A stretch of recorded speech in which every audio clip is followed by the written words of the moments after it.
Molasses લાયસન્સમાં ભ્રષ્ટાચાર ખુલાસા બાદ અધિક્ષકની બદલી, સમાજમાં રોષનો માહોલ। બનાસકાંઠામાં નશાબંધી અને આબકારી વિભાગમાં મોલાસીસ લાયસન્સ મેળવનારાઓની ગંભીર ગેરરીતિઓ સામે પગલાં ભરનાર નશાબંધી અધિક્ષક કેવી સ્વામીને તેમને જ દુષ્પરિણામ ભોગવવાનો વારો આવ્યો છે। ગુજરાત સમાચારના તારીખ 18/7/2025ના અહેવાલ મુજબ પાલનપુરના દિયા મર્ચન્ટાઇઝ અને આશાપુરા કોર્પોરેશન સામે લાયસન્સ સસ્પેન્ડ કરાતા મોલાસીસ માફિયાઓએ સરકારના ઉચ્ચ સ્તરે દબાણ લાવી શ્રી સ્વામીની તાત્કાલિક બદલી ગોઠવી હતી। સ્વામી વિરુદ્ધની બદલી ગેરવ્યાજબી હોવાનું દશનામ ગૌસ્વામી યુવા વિકાસ પંચે આક્ષેપ કર્યો છે। તેમનો દાવો છે કે અધિક્ષક શ્રી સ્વામી સરકારની તિજોરીને નુકસાનથી બચાવવા અને ભ્રષ્ટાચાર સામે નિષ્ઠાથી લડી રહ્યા હતા। તેમ છતાં તેમને વલસાડ જિલ્લાના ગણદેવી ખાતે આશરે 500 કિલોમીટર દૂર બદલી કરી તેમની ફેમિલી લાઈફમાં અસ્થિરતા લાવવામાં આવી છે। વધુમાં સમાજે દાવો કર્યો છે કે અગાઉ પણ જેમના ઉપર પગલાં લેવાયા છે એવા તમામ અધિકારીઓને દૂર બેસાડી આપવી પડતી રહી છે। આ મામલે મુખ્યમંત્રી ભૂપેન્દ્ર પટેલને સંબોધી અને થરાદના પ્રાંત અધિકારી તુષાર જાનીને રજૂઆત કરવામાં આવી છે કે સ્વામીની બદલી રદ કરવામાં આવે અને તેમના પર થયા અન્યાય સામે ન્યાય આપવામાં આવે।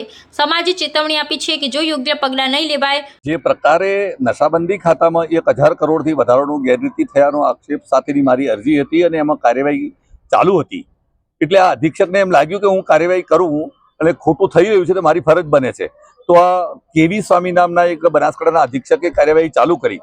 આ વાતની મારી વાતને પુષ્ટિ મળી ગઈ છે કે જ્યારે એ અધિક્ષકે કાર્યવાહી ચાલુ કરીને 2 લોકોને નોટિસ આપી અને એમને તાત્કાલિક અસરથી અધિક્ષકનો ચાર્જ છોડાવી દેવામાં આવે અને 500 કિલોમીટર દૂર એમની બદલી કરી દેવામાં આવી। આ મિસ્ટર સ્વામી નામના જે અધિક્ષક હતા એ ઇન્સ્પેક્ટર હતા અને અધિક્ષકનો ચાર્જ હતો।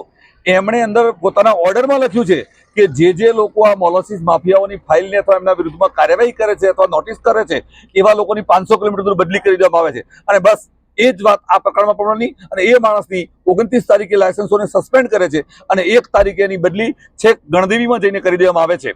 આમ 500 કિલોમીટર દૂર આ અધિકારીને હેરાન કરવા માટેનો પ્રયત્ન કર્યો છે। આ વાત નક્કી કરે છે કે નશાબંધી ખાતામાં એના ડાયરેક્ટર છે ગુજરાતના અને ડેપ્યુટી ડાયરેક્ટર ભેગા મળી અને કેટલું મોટું કૌભાંડ કરી રહ્યા છે।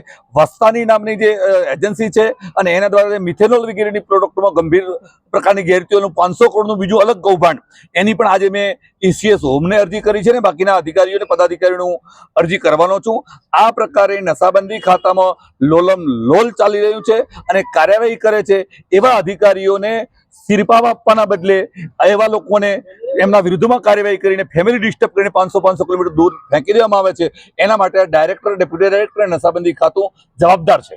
આજે દશનામ ગોસ્વામી સમાજ યુવક મંડળ વાવથરા દ્વારા અમે મિટિંગનું આયોજન કરેલું હતું। મિટિંગનો વિષય એવો હતો કે અમારા સમાજના નશાબંધી ખાતામાં પાલનપુરમાં કેવી સ્વામી જે ફરજ બજાવે છે એમને મોલાસીસ માફિયાઓ વિરુદ્ધમાં જે કાયદેસર પગલાં ભર્યા હતા તો એમનું ડિરેક્ટરશ્રી દ્વારા ટ્રાન્સફર કરી નાખેલું હતું। ટ્રાન્સફર એમનું વાપી ખાતે કરવામાં આવેલું હતું, તો એના વિરુદ્ધમાં દશનામ ગોસ્વામી સમાજના 100-150 આગેવાનો યુવાનો બધા સાથે મળી મિટિંગમાં અમે નક્કી કરેલું છે કે આપણે થરાદ નાયબ કલેક્ટરશ્રીને આવેદનપત્ર આપશું અને આગામી અમે નાયબ કલેક્ટરશ્રી એમના વિરુદ્ધમાં કોઈ પગલાં નહીં લે તો અમે આગામી મુખ્યમંત્રીશ્રીને પણ રજૂઆત કરશું આના બાબતે।